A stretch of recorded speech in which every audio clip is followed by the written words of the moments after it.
છો જે કાંઈ પ્રવાહધારિત વર્તુળાકાર રિંગને લીધે રિંગના કેન્દ્ર પર અને રિંગના કેન્દ્રથી x અંતરે ચુંબકીય ક્ષેત્ર મેળવી એના જરૂરી દાખલાઓ ભણી ગયા હતા. આજે નેક્સ્ટ પોઈન્ટ ભણવાનો છે એમ્પિયરનો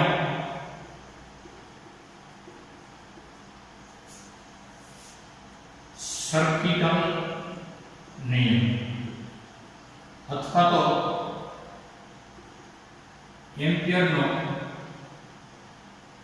બંધ ગાળાનો નિયમ અથવા તો બંધ ગાળાનો નિયમ. હવે ખાસ કરીને વૈજ્ઞાનિક એમ્પિયરે હવે કોઈ પ્રવાહની દિશાને લંબ એવો આ બધી પ્રવાહની દિશાઓ છે. આ પ્રવાહને આપણે કહી દઈએ I. પ્રવાહની દિશાને લંબ એવો કોઈ વિભાગ વિચારવાનો છે. આપણે આકૃતિમાં જોઈ શકશું.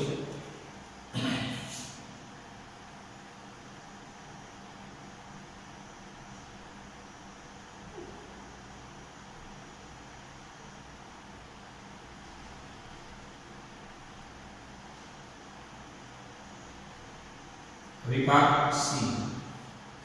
પ્રવાહની દિશાને લંબ એવો આવો કોઈ વિભાગ છે. હવે આ ભાગમાંથી પસાર થતો પ્રવાહ એટલે તમે જાણો છો બાયોસાવર્ટનો નિયમ કે ભાઈ પ્રવાહની દિશામાં અંગૂઠો રાખો, આંગળીઓ વીંટાળાય એ ચુંબકીય ક્ષેત્ર બતાવે. ટૂંકમાં અહીંયા બંધ ગાળો વાંચો પણ ચુંબકીય ક્ષેત્રનો બંધ ગાળો આ દિશાનું ચુંબકીય ક્ષેત્ર મેન્ટેન થઈ છે. અંગૂઠો આમ રાખો, આંગળીઓ વીંટાળો, આ દિશાનું ચુંબકીય ક્ષેત્ર થાય. અને B ડોટ dl નું ક્લોઝ લૂપ ઇન્ટિગ્રેશન એટલે μ0 I અથવા μ0 સિગ્મા I. સિગ્મા એટલે બધા પ્રવાહોનો સરવાળો, એને કહેવાય μ0. અને B ડોટ dl તમને એમ થાય કે આવો કેમ થયેલો આવું સૂત્ર? વૈજ્ઞાનિકનું નામ એમ્પિયર છે. એમ્પિયરે આપેલો આ નિયમ એને કહેવાય બંધ ગાળાનો નિયમ. આવો કોઈ પ્રવાહની દિશાને લંબ એવો કોઈ એક ભાગ વિચારો, આને કહેવાય પ્રવાહની દિશાને લંબ એવું સમતલ વિચારો. કોને લંબ?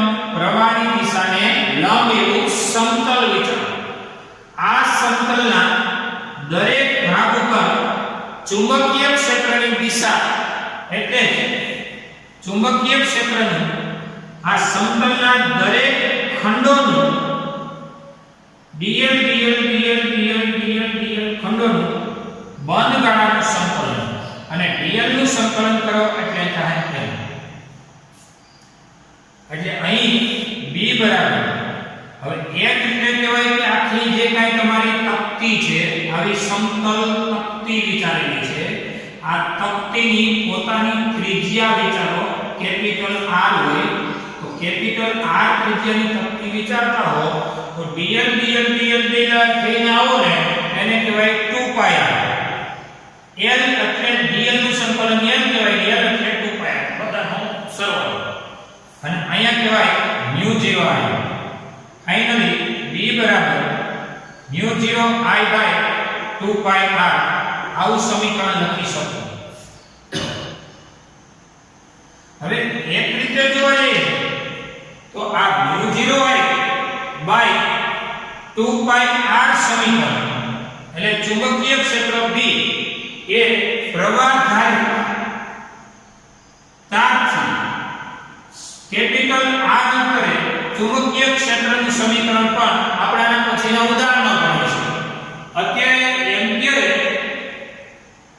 ચુંબકીય ક્ષેત્ર માટેનું બંધ ગાળાનું સંકલન, આને કહેવાય બંધ ગાળાનું સંકલન. એટલે ચુંબકીય ક્ષેત્ર ક્યાં હોય તો કહેવાય પ્રવાહની દિશાને લંબ હોય. પ્રવાહની દિશાને લંબ હોય જે આપણે બાયો સાવર્ટના નિયમમાં ભણી ગયા છે. તો B ડોટ dl dl બધા dl ક્રમનું સંકલન કરવાનું L કહેવાય અને L એટલે કહેવાય 2πr પરિઘ છે. ત્યારે μ0 I આ B બરાબર μ0 I / 2πr. તો અહીંયા તમે જે વિચારો છો એ થોડું ક્રિટિકલ છે પણ પાછું એલું છે જે આપણે ઉદાહરણ 8 ની કમ્પેરિઝનમાં ભણશું. એમાં બે વૈજ્ઞાનિકોનો મત છે. એક આપણો બાયોસાવર્ટ તથા એમ્પિયર ના નિયમ, બાયોસાવર્ટ તથા એમ્પિયરનો નિયમ સામ્યતા ધરાવે છે. જ્યારે બીજી મુદ્દાની વાત કરું તો કુલમ્બનો નિયમ તથા ગૌસનો નિયમ પણ સામ્યતા ધરાવે છે.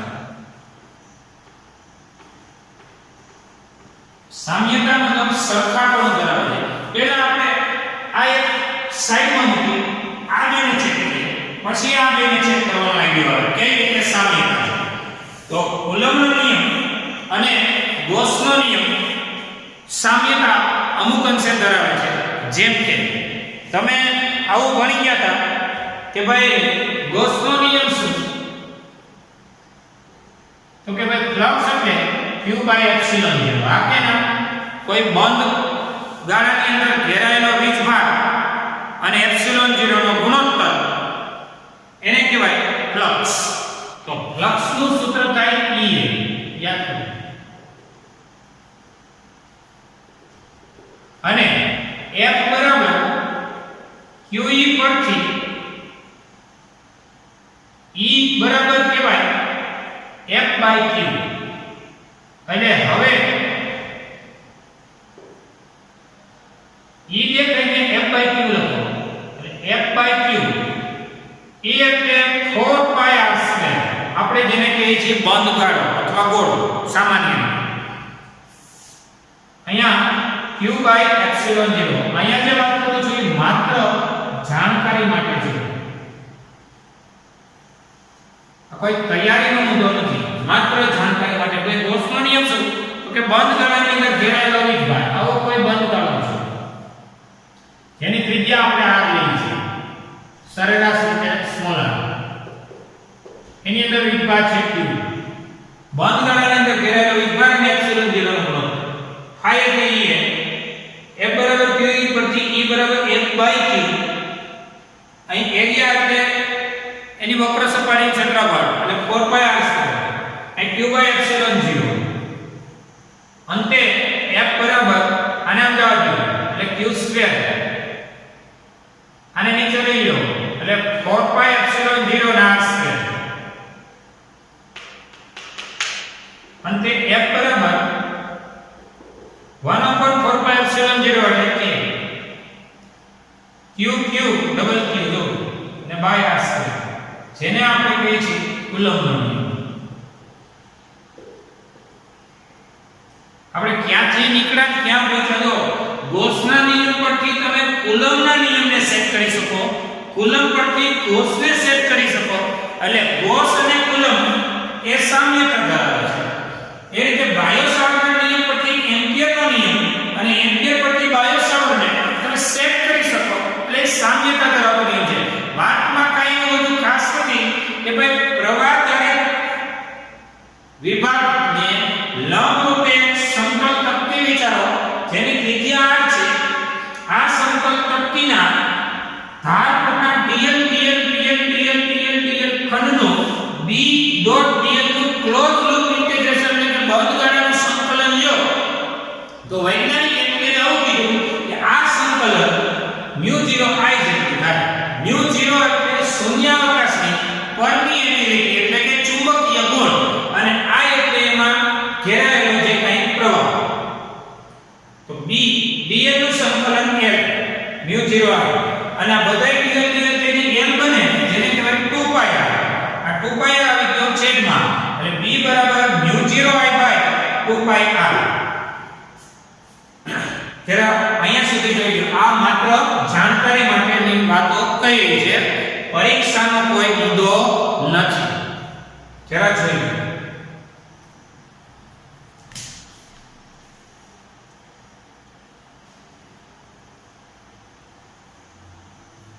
ચલો હવે એમ્પિયરના નિયમમાં પ્રવાહ ને લંબ રાખેલા સમતલ તક્તીને માંથી ચુંબકીય ક્ષેત્રનું બંધ ગાળા પર રેખીય સંકલન dl થાય ને એને રેખીય કહેવાય. નાના નાના ખંડો પાડીને એનું સંકલન, ટૂંકમાં બંધ ગાળાની અંદર ઘેરાયેલા સંકલન એ μ0i જેટલું હોય છે. આવું કેવા વાળો કોણ? તો કે આવું કેવા વાળો આ એનું કથન થઈ ગયું. કોના નિયમનું કથન થઈ ગયું? એમ્પિયરના નિયમનું.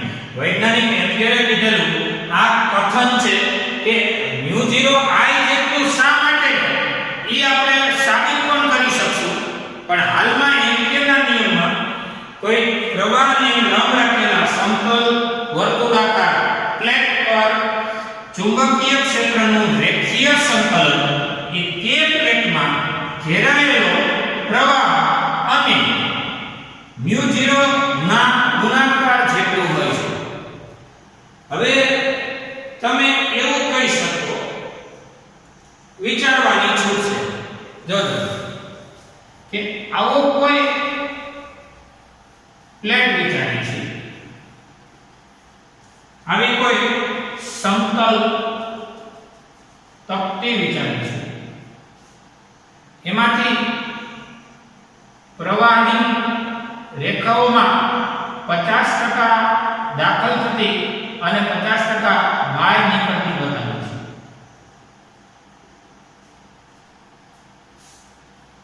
વિચારો, આ તમારું નીત છે. થશે શું? તો કહી દેવાનું એમ્પિયરના નિયમ પરથી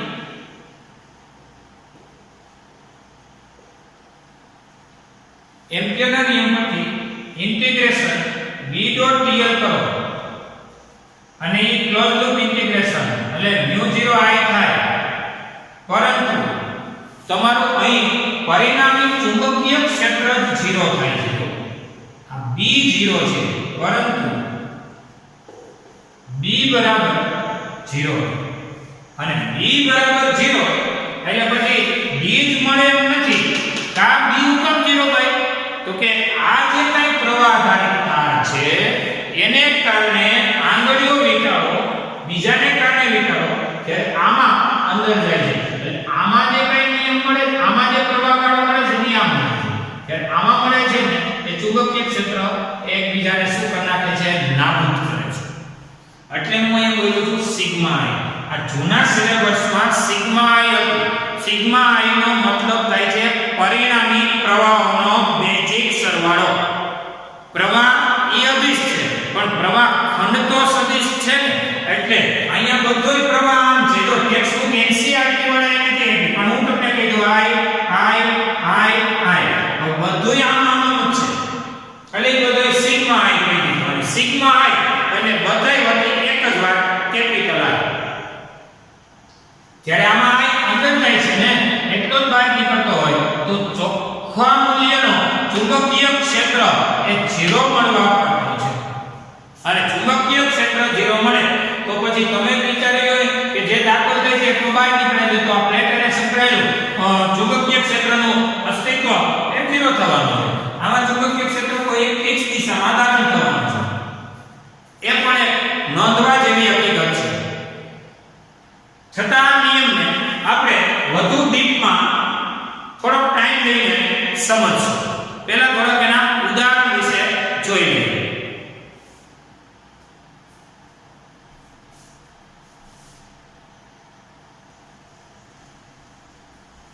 ચલો તમારું ઉદાહરણ 8 છે. ઉદાહરણ 8 એમાં તમને એવું કીધું છે આકૃતિમાં પ્રવાહ I ધારિત એ આડછેદનો વર્તુળાકાર આડછેદ ધરાવતો લાંબો સીધો તાર ચલો આવો તાર છે જેનો સ્મોલ a ત્રિજ્યા છે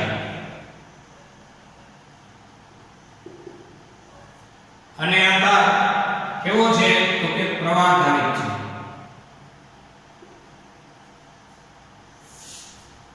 હવે એમાં આકૃતિમાં બતાવેલું આવી પરિસ્થિતિનો વિચાર કરો.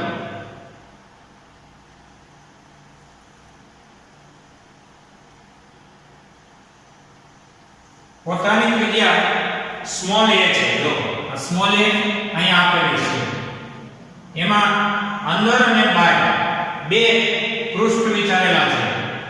એક અંદર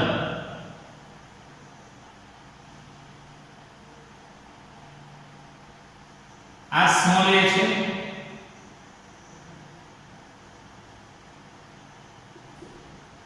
આ સ્મોલ r વિચારેલું છે.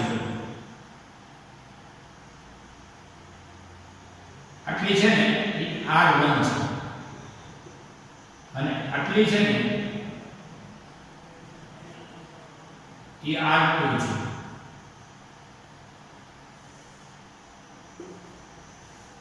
r2 કરતા r1 નાની છે અને r1 થી મોટો a છે. ટૂંકમાં r1 થી a મોટો છે અને a થી મોટો r2 છે. આ જરા જોઈ આ કેન્દ્ર છે. આ ત્રિજ્યા r1 છે આટલા ભાગની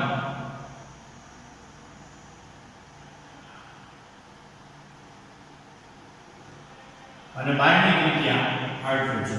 મોટી ત્રિજ્યા r2 એથી નાની પોતાની તારની મૂળ ત્રિજ્યા અને એથી નાની અંદરની r1 ત્રિજ્યા છે. હવે તમારા કેસમાં પ્રવાહ આવી રહ્યો છે. પહેલો પ્રશ્ન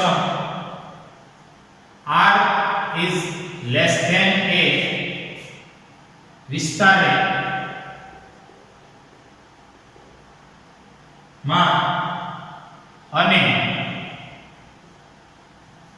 બીજો પ્રશ્ન r is greater than a વિસ્તારોમાં ચુંબકીય ક્ષેત્રની ગણતરી.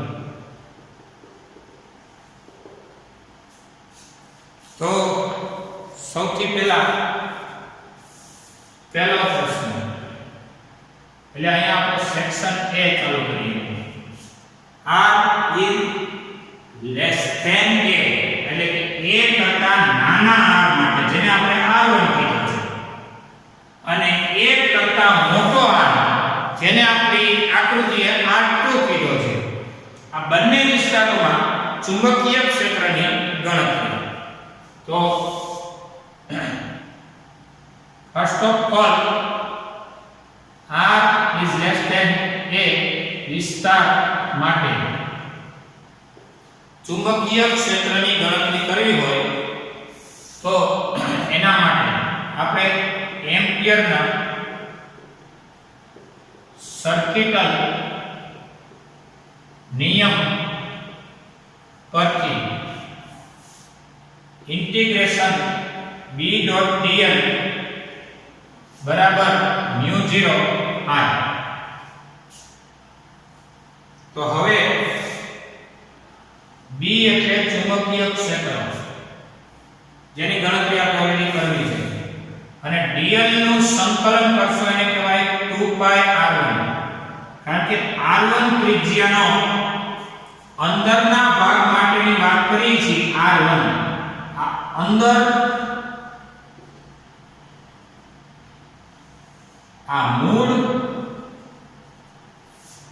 આ અંદરની ત્રિજ્યા આ મૂળ ત્રિજ્યા અને આવડિયા બહારની ત્રિજ્યા આપણને દેખાય છે. ત્રણ ત્રિજ્યા એક મૂળ સ્મોલ a અંદરની સ્મોલ r1 અને બહારની સ્મોલ r2. તો b dl નું સંકલન ને dl dl dl dl ના સરવાળા એને કહેવાય 2πr1 μ0 અને પ્રવાહ I. તો એ ગણતરી પ્રમાણે B બરાબર μ0I બાય 2 પાઈ r1 અને અહીં r1 એટલે જ r રકમ પ્રમાણે જેમાં એવું કીધું છે કે 1 કરતા નાનો એટલે કે r is less than a હોવાથી b બરાબર μ0I બાય 2 પાઈ r1 ની જગ્યાએ આપણો r એટલે કે b proportional to 1 upon r. b E r ના વ્યસ્ત રિલેશનમાં છે.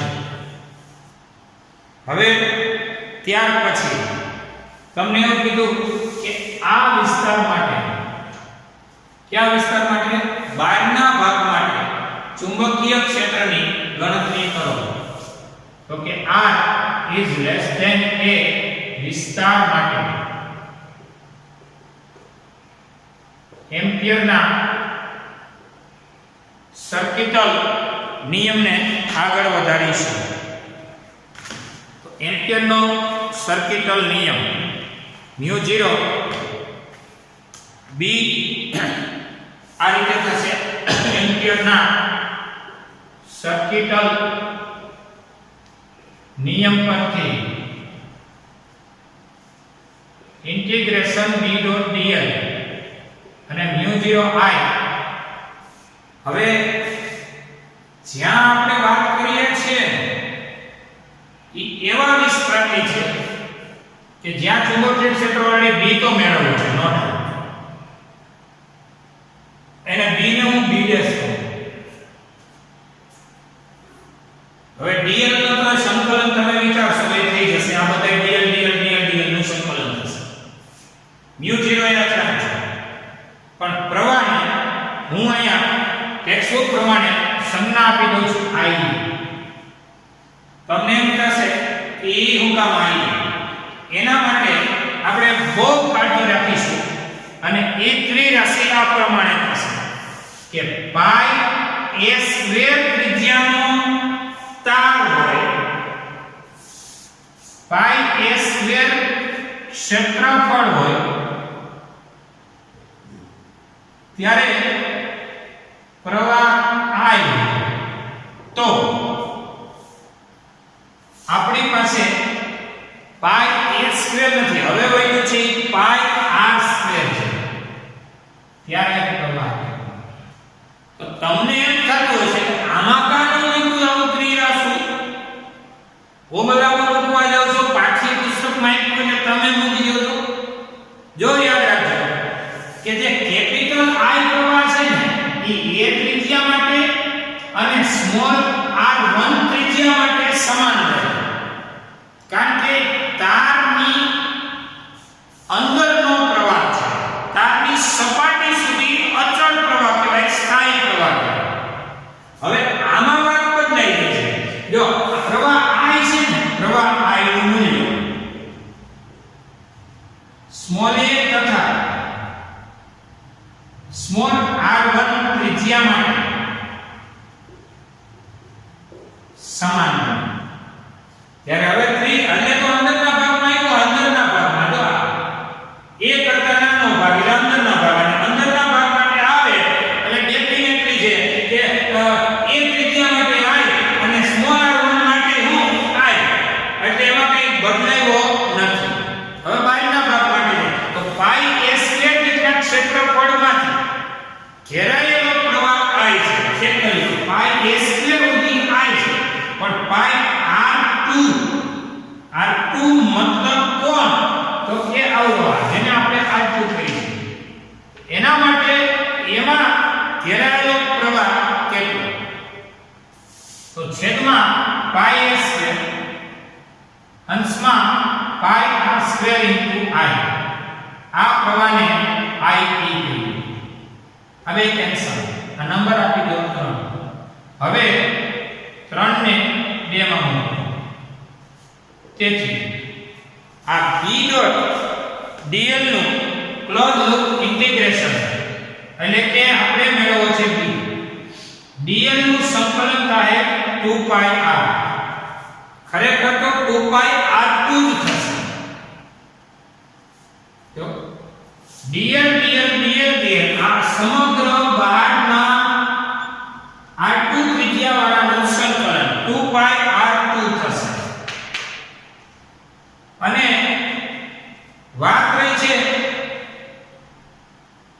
તમને એમ થાય કે ડોટ કાઢો છો તો ડોટ તો દેખાતો નથી જો b ડોટ dl એટલે b dl cos θ તમે જે જોઈ લો કે પ્રવાહ આમ હોય તો b આમ હોય અને જે દિશામાં b હોય એ દિશામાં dl થાય અને b dl cos 0 1 થાય b dl એક દિશાના છે જે દિશામાં b એની દિશામાં dl એટલે b અને dl એક દિશાના અને cos 0 1 અને કહેવાય b dl બરાબર mu 0 I એટલે આ બધું આ સ્ક્વેર I બાય s અહીં r2 બરાબર એટલે કે r is greater than a હોવાથી b dash into 2 pi r બરાબર mu 0 r square a square into r એક r કેન્સલ તો ફાઇનલી એવો b dash ચલો અહીંયા કેટલો મળે ફાઇનલી એવો b dash બરાબર mu 0 I એક r ના છેદમાં 2 પાઈ s સ્ક્વેર mu 0 I એક r ના છેદમાં 2 પાઈ s સ્ક્વેર તેથી b ડેશ ચલે છે r અહીંયા b ડેશ એ r ના સમપ્રમાણમાં છે અહીંયા b એ r ના વ્યસ્ત પ્રમાણમાં છે તો હવે તમે b વિરુદ્ધ r નો આલેખ વિચારો b વિરુદ્ધ r નો આલેખ તો કેન્દ્ર આગળથી સ્ટાર્ટ કરી અને સ્મોલ a ત્રિજ્યા સુધી એટલે કે અંદરના ભાગ માટે b અને r નો રિલેશન બહાર નીકળો ત્યારે b અને r નો રિલેશન જે આપણે આલેખમાં હમણાં ભણીશું જરા અહીંયા સુધી જોઈ લો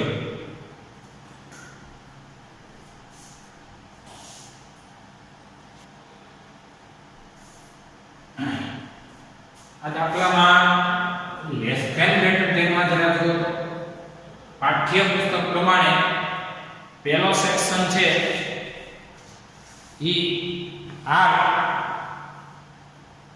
is a greater than a વિસ્તાર પહેલા પછી r less than a greater than a માટે એટલે a થી મોટા અંતર માટે આ બધું બરોબર છે r1 r2 ના લોચા આપણે કાઢી નાખીએ r જ લોચા આ નીકળી બરોબર એટલે b ચલે છે 1/r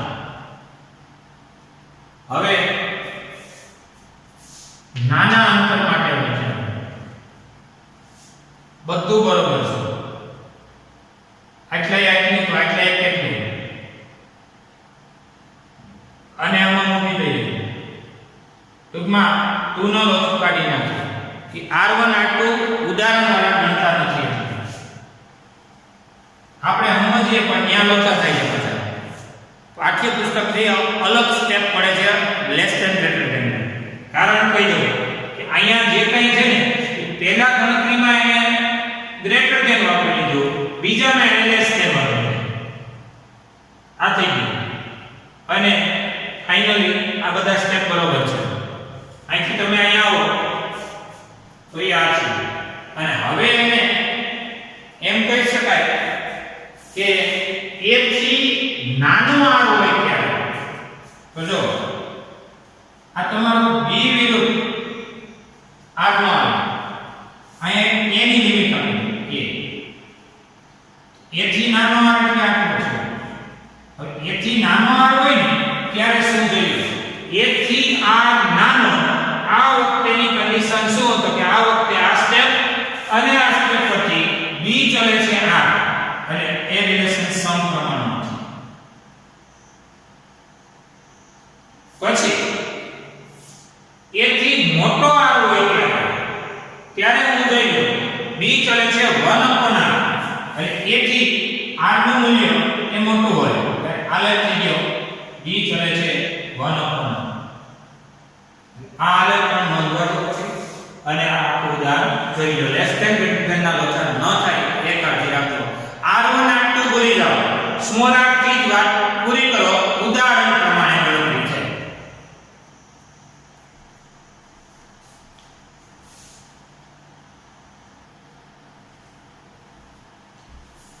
ચાલો જો એમ્પિયર નો સર્કિટલ નિયમને વધુ અભ્યાસ માટે આપણે થોડો સમય લઈને આગળ વધારશું એ નિયમ હજી ડીપમાં ભણવાનો બાકી છે માત્ર તમે એનું કથન ભણી ગયા કે b ડોટ dl નું close loop integration b dot dl નું ક્લોઝ લૂપ ઇન્ટિગ્રેશન μ0 I જેટલું હોય આ તો એમ્પિયર નો સર્કિટલ નિયમ માત્ર તમે આ કથનને ભણી લીધું છે એના આધારિત તમે પ્રવાહ ધારિતાથી r અંતરે ચુંબકીય ક્ષેત્ર હમણાં મેળવી લીધું μ0 I બાય 2 pi r ઉદાહરણ 8 માં તમે મેળવ્યું સ્વાધ્યાયનો પહેલો દાખલો એમાં એવું કહે છે 8 સેન્ટીમીટર ત્રિજ્યા સ્મોલ r 8 સેન્ટીમીટર આટાની સંખ્યા 100 આટા એટલે સંખ્યા એટલે નંબર તારના એક વર્તુળાકાર ગુચરામાંથી 0.40 એમ્પિયરનો પ્રવાહ પસાર થાય છે વર્તુળના એટલે કે આ ગુચરાના કેન્દ્ર આગળ b નું મૂલ્ય કેટલું ગુચરાના કેન્દ્ર આગળ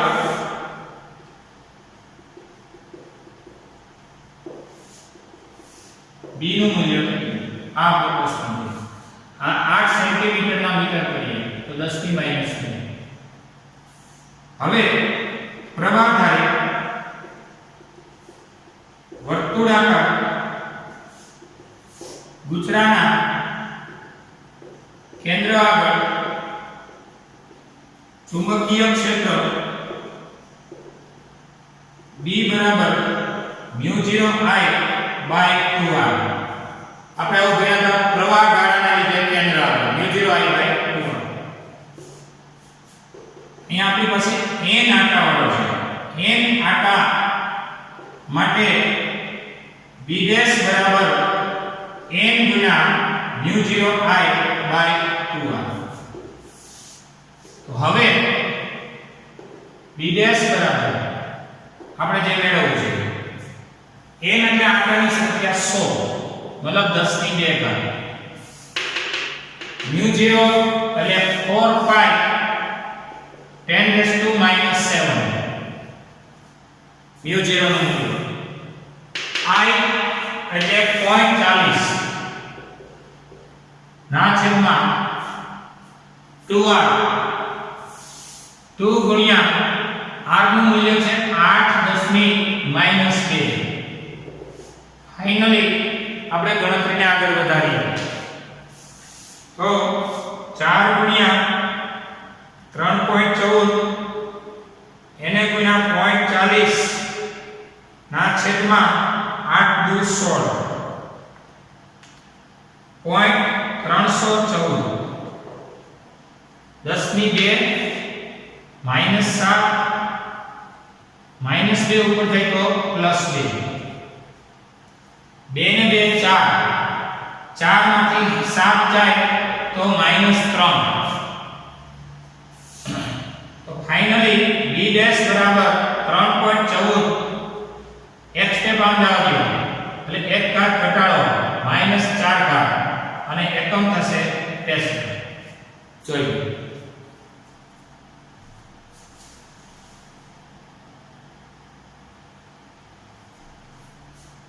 ચલો સ્વાધ્યાયનો બીજો દાખલો. એક લાંબા સીધા તારમાંથી 35 એમ્પિયર પ્રવાહ વહે છે. I બરાબર 35 એમ્પિયર. તારથી 20 સેન્ટીમીટર અંતરે કોઈ બિંદુ પાસે ચુંબકીય ક્ષેત્ર B નું મૂલ્ય કેટલું છે? પ્રવાહ ધારિત તારથી સ્મોલાર અંતરે કોઈ બિંદુ પાસે, ખાસ જોજો, કોઈ બિંદુ પાસે ચુંબકીય ક્ષેત્ર B બરાબર હમણાં જ બન્યા છો μ0 I/2 pi r. પ્રવાહ ધારિત તારથી સ્મોલાર અંતરે કોઈ બિંદુ પાસે અને એવું કીધું લાંબા સીધા તાર. પહેલા તો લાંબા તારની વ્યાખ્યા શું? તો કે લાંબા તારનો મતલબ એ થાય કે જે તારની રેડિયસ ની સરખામણી માં લંબાઈ ખૂબ વધુ હોય. આવો હોય તો અને રેડિયસ કરતા લંબાઈ સારી એવી વધુ હોય આવા તારને લાંબો તાર. તો લાંબો તાર છે જેની રેડિયસ r ની સરખામણીમાં લેન્થ સારી એવી છે. પ્રવાહ ધારિત તારથી r અંતરે, એટલે પ્રવાહ ધારિત તાર એટલે તારના કેન્દ્રથી r અંતરે એટલે આમ r અંતર થયું. તો કોઈ પણ બિંદુ એટલે આ બિંદુ બધા હરખા છે. આમ r જાવ કે આમ r જાવ કે આમ r જાવ કે આમ r જાવ કે આમ. એટલે પ્રવાહ ધારિત તારથી કોઈ પણ r અંતરે, r અંતરના કોઈ પણ બિંદુએ ચુંબકીય ક્ષેત્ર μ0 I/2 pi r છે. μ0 એટલે 4 pi 10⁻⁷. I એટલે 35 એમ્પિયર, 2 pi, r એટલે 20 સેન્ટીમીટર. સેન્ટીમીટરના મીટર કરો 10⁻². ફાઇનલી આ બે કેન્સલ, 2 દુ 4. તો હવે b બરાબર શું થશે?